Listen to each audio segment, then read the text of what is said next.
평안을 빕니다. 오늘 함께 생각할 하나님의 말씀은 고린도전서 5장 1절로 7절까지입니다.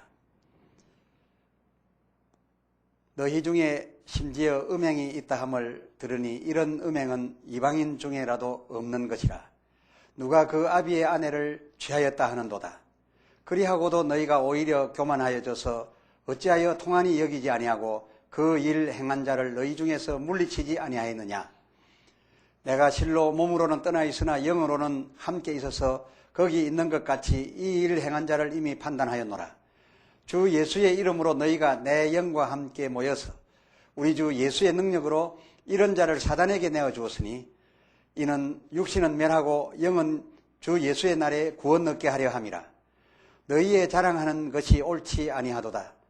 적은 누룩이 온 덩어리에 퍼지는 것을 알지 못하느냐. 너희는 누룩 없는 자인데 새 덩어리가 되기 위하여 묵은 누룩을 내어버리라. 우리의 유월절 양 곧 그리스도께서 희생이 되셨느니라. 아멘. 요한복음 3장 16 시리즈 그 4편에서 자기 죽음의 핑계가 하나님에게 있는 자들의 경우 그들의 영은 구별된 곧 옥에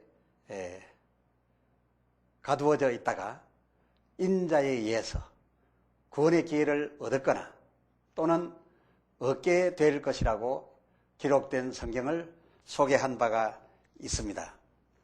이를테면 노아의 날 정원 그 8명의 방주인데 그 방주 예비할 동안 불순종한 자들의 영과 또 충만한 수의 그 이방인 구원을 위해서 하나님의 의도에 의해 완악하여졌던 이스라엘의 덜어들이었습니다. 이들의 그 불순종과 이들의 완악의 핑계는 큰 뜻을 이루시려 하는 하나님에게 있었던 것입니다. 그리고 또 한 경우를 소개해 드린 바 있었는데 그들은 우리와 같은 이방인인 고린도 교회 교인들이었습니다. 이 교인들 중에 그 몸을 사단에게 내어준 바 되었던 그 죽음들의 영이라 기록된 데를 소개했었습니다. 이들의 경우도 그 죽음의 핑계가 죽게 있었음을 말씀드린 바가 있습니다. 오늘은 이 고린도 교회 교인들 중에 사단에게 그 몸이 내어 던져진 바 되었던 이 사람들에 대해서 자세하게 말씀을 드려볼까 합니다. 본문은 함께 읽으신 대로 고린도전서 5장 1절로 8절까지입니다. 그 내용을 요약해 드린다면은 바울 사도가 1절 고린도 교회 교인 중에 음행하는 자들이 있음을 듣고서 놀랐습니다. 심지어 아비의 아내를 취하는 자까지 있다라고 들었습니다. 그래서 5장 2절을 살펴보니 너희가 그리하고도 어찌 통한이 여기지 아니하고 어찌 통한이 여기지 아니하고 그 일 행한 자를 물리치지 아니하였느냐 하면서 아주 놀라워하며 크게 책망하고 있었습니다. 왜 이 바울 사도께서 그 물리치지 아니한 일에 대해서 책망을 하고 놀랐느냐 하면 6절을 살펴보니 적은 누룩이 온 덩어리에 퍼지는 것을 알지 못하느냐. 7절에 너희는 누룩 없는 자이니 묵은 누룩을 내어버려라 그랬습니다. 그러니까 이 누룩 없는 죄짓지 아니한 성도들이 교회에 모여 있는데 이 음행하는 더군다나 말로 다 할 수 없는 그런 음행자들이 교회에 같이 있게 된다면 그 누룩이 온 교회 속에 퍼지게 된다는 겁니다. 유혹하고 그리고 오염되어진다라는 것입니다. 그러므로서 그 오염시킬 수 있는 그런 묵은 누룩을 빨리 내어버리라고 명하고 있는 것을 이 바울의 서신에서 볼 수가 있습니다. 해서 결국 교회 밖으로 출교시켜버렸습니다. 아주 치리를 강경하게 했던 것이죠. 그런데 이 치리를 가리켜서 성경은 말하기를 5절에 이런 자를 사단에게 내어주었으니 이런 자를 사단에게 내어주었으니 라고 기록하고 있습니다. 여기에서 알 수 있는 것이 무엇인고 하니 교회 속에 소속을 하고 있으면은 사단의 공격으로부터 보호를 받는다는 사실입니다. 그런데 교회로부터 치리를 받아서 교회에서 쫓겨나가게 되면 바로 사단의 공격 영역 속에 들어가서 사단의 공격을 받게 된다라는 것입니다.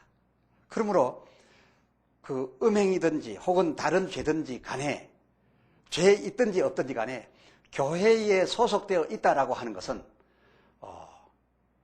우리의 육신을 공격할 사단의 공격으로부터 보호를 일단 받는다는 사실 아니겠습니까?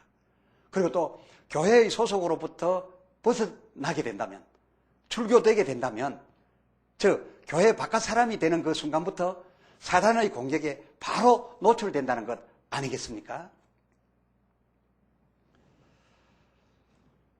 그런데 어찌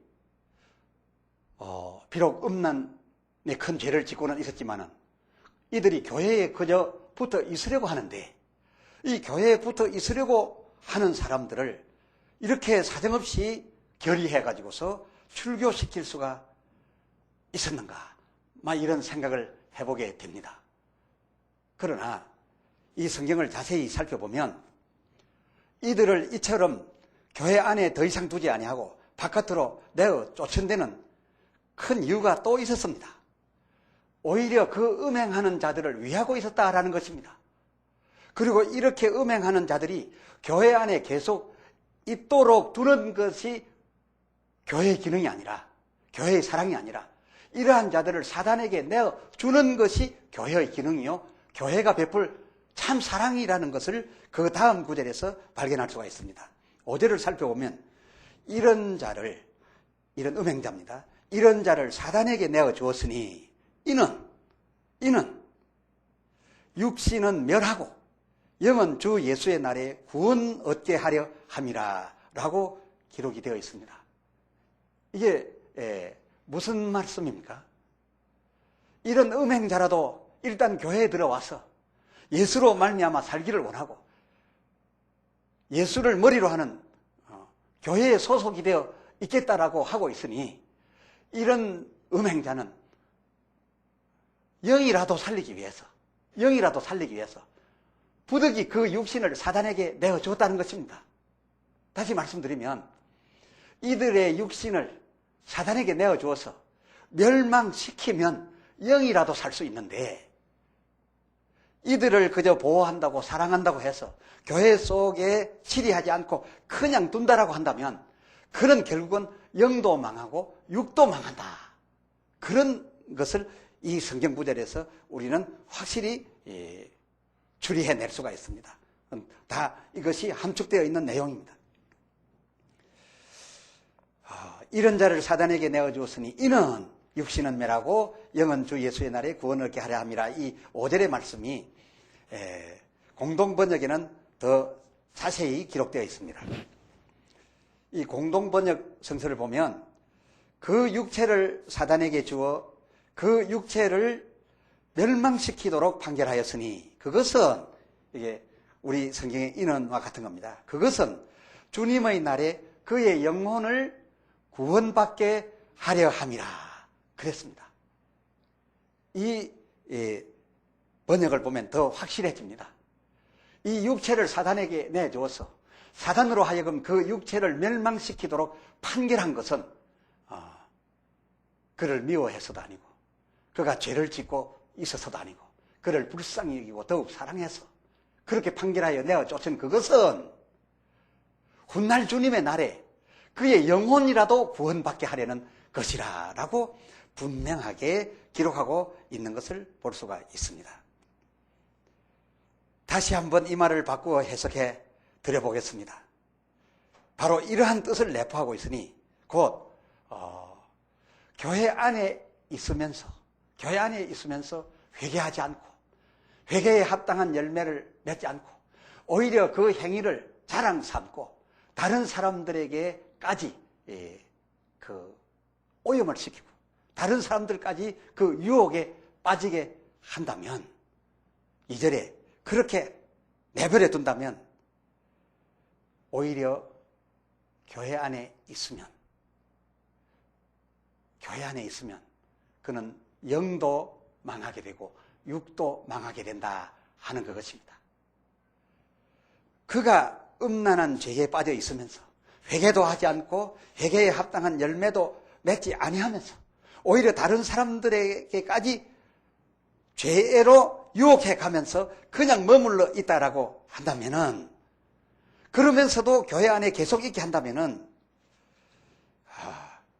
그는 일시 동안 사단으로부터 육신의 공격을 받지 않아서 육신은 보호를 받을 수 있겠지만 결국은 그 영과 육이 마지막 날에 다 망하게 된다라는 내용을 여기에 함께 담고 있는 것을 볼 수가 있는 것입니다. 이 고린도전서 11장 32절을 살펴보면 이런 말씀이 있습니다. 우리가 판단을 받는 것은, 즉 우리들로부터 판단을 받는 것은 주께 징계를 받는 것이니 이는 우리로 세상과 함께 죄의 정함을 받지 않게 하려 하심이라. 그 말입니다. 우리들로부터 지적을 받는 것은, 즉 비난을 받는 것은, 이것은 바로 주께 징계를 받는 것이니 그것은 우리로 세상과 함께 죄의 정함을 받지 않게 하려 하심이라. 그 말씀입니다. 무슨 말씀입니까? 교우들이 지적하고 판단하여 정죄하거나 비난하는 것은 교회 기능이라는 것입니다. 교인들이 그렇게 하는 것을 보고 그저 싫어만 할 것이 아니라, 교회 어째 이래 남의 말을 많이 하느냐 이렇게 말할 것이 아니라, 교인들의 입에서 나오는 그 판단에 의한 그 정죄와 그리고 또한 그 비난이라고 하는 것은 바로 주께서 징계하는 것이라는 것입니다. 징계하는 것이랍니다. 그리고 11장 31절에 보면 우리가 우리를 살폈으면, 우리가 우리를 미리 판단하고 정죄했을 때에 우리가 정죄하는 것을 받아들여서 회개하고 회개에 합당한 열매를 받았으면 징계를 받지 아니하려니와 판단을 받지 아니하려니와, 그 말입니다. 이것은 무슨 말인가 하면 교회에는 비난이 있어야 한다는 것입니다. 그리고 정죄가 있어야 한다는 것입니다. 그것은 받아들이는 사람이 왜 같은 성도로서 남의 말 하느냐, 왜 남을 비난하느냐 이렇게 말할 것이 아니라, 주께 징계받는 것으로 알고 그것을 받아들이고 회개를 하게 된다면 그는 육도 살고 영도 살 수 있는 그런 기회를 얻을 수 있다는 것입니다. 그래서 교인 가운데 서로가 서로에 대하여 판단을 많이 하는 것은 교회의 있어야 할 기능이라는 것입니다.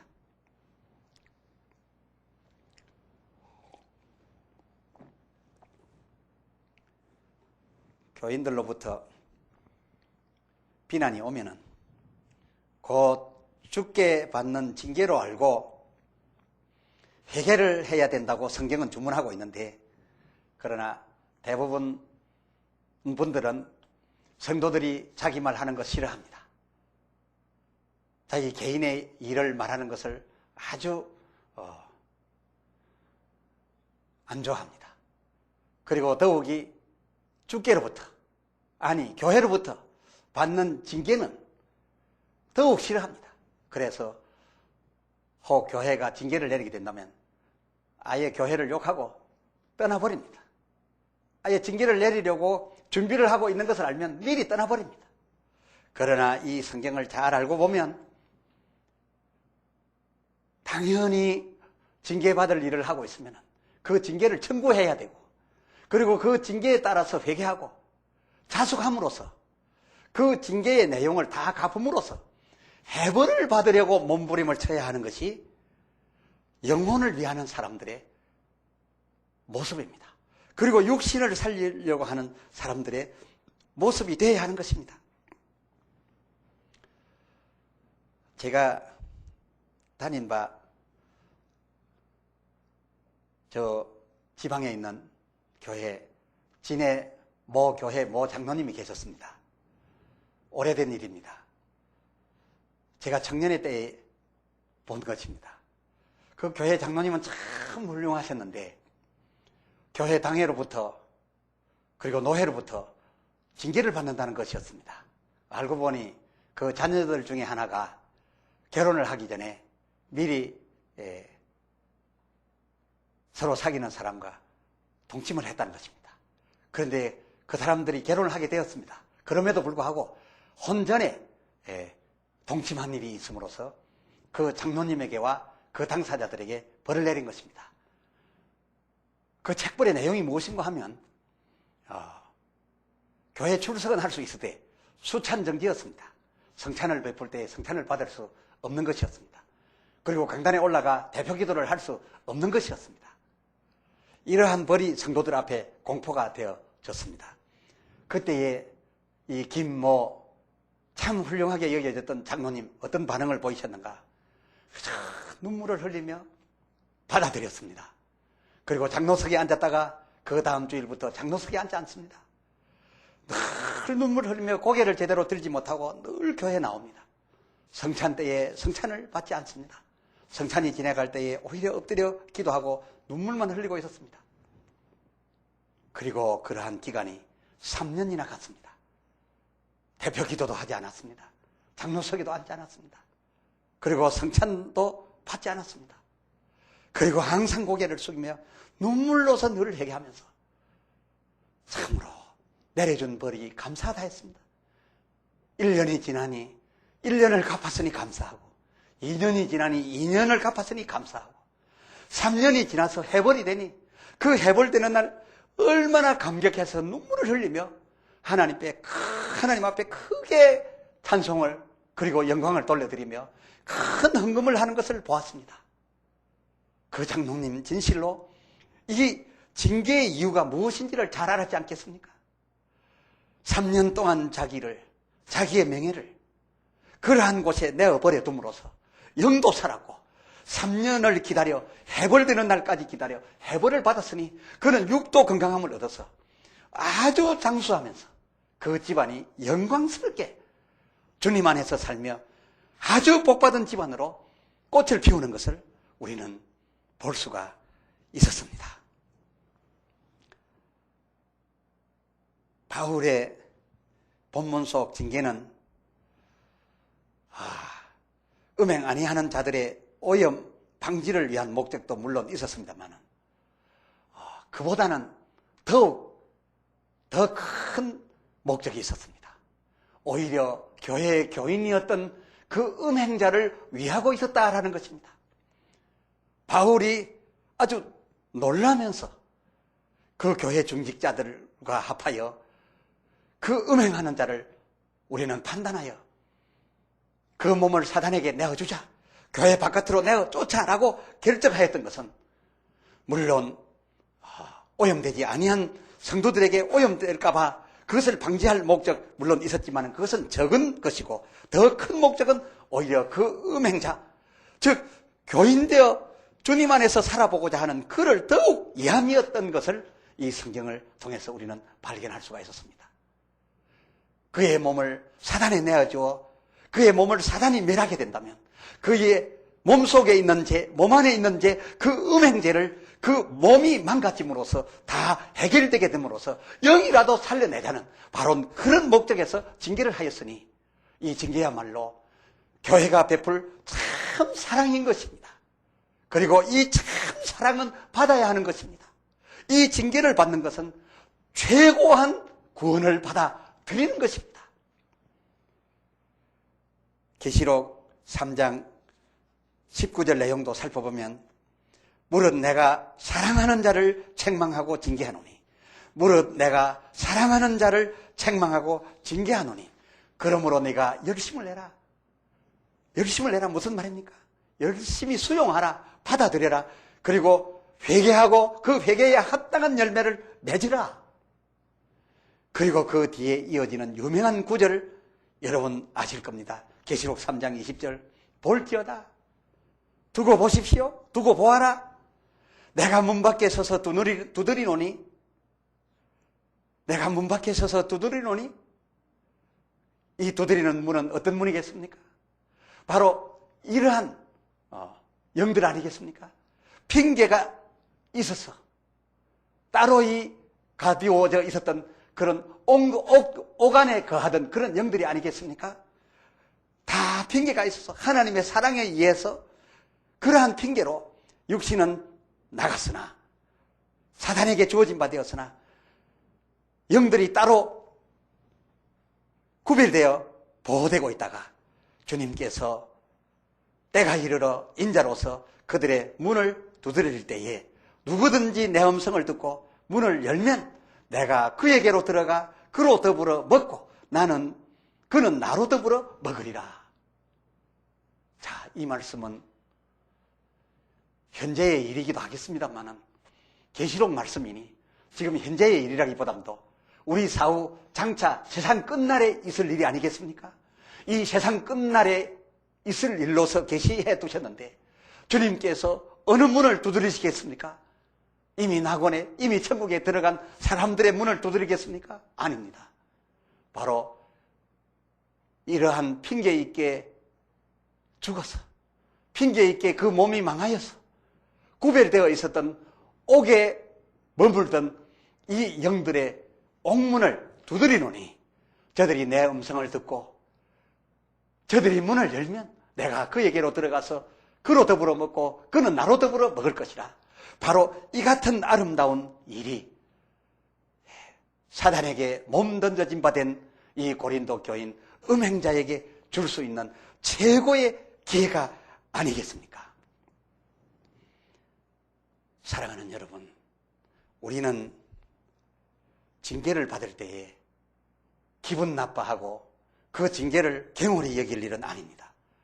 교회가 베풀 수 있는, 교회가 기능할 수 있는 최고의 사랑의 표현이라는 것을 우리는 간과해서는 안 될 줄로 압니다. 참고적으로 성경 한 군데를 읽어드립니다. 히브리서 12장 5절로 11절 읽어드리겠습니다. 5절을 읽습니다.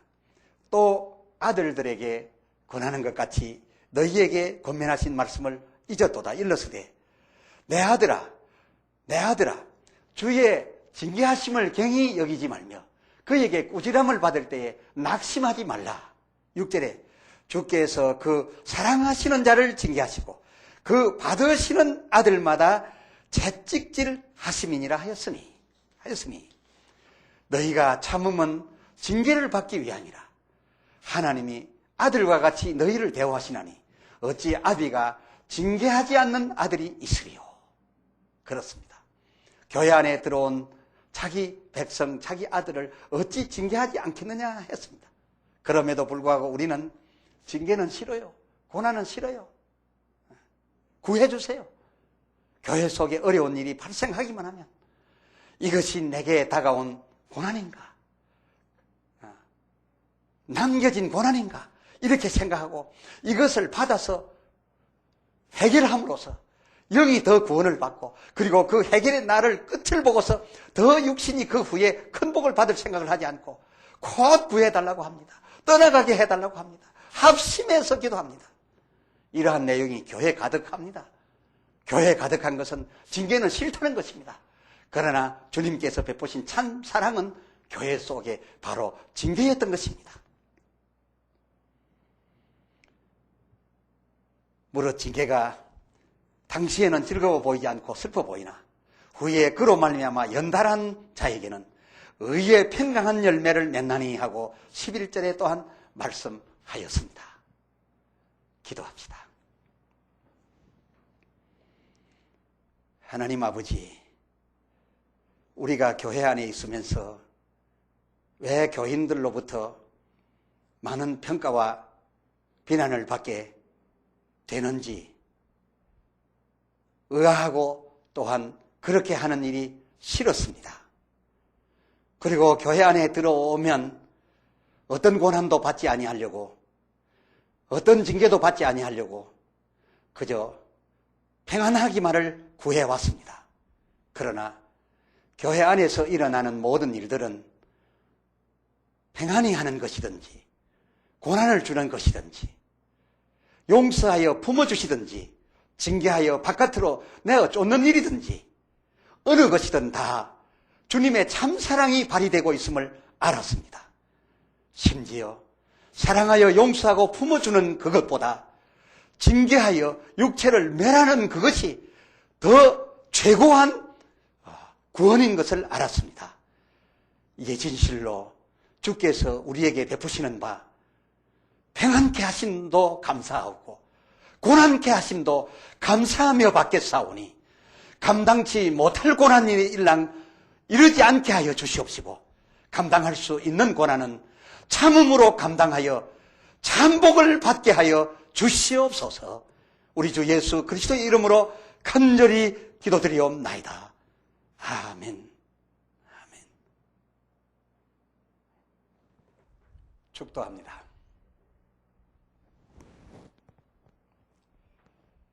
지금은 우리 주 예수 그리스도의 무한하신 은혜와 아버지 하나님의 사랑하심과 성령님의 교통하심이 이 말씀을 받아들여 이 세상 사는 동안 육신이 고할지라도 훗날에 영이 낙하기를 기대하는 모든 소망 가진 성도들 앞날에 영원토록 함께 있을지어다.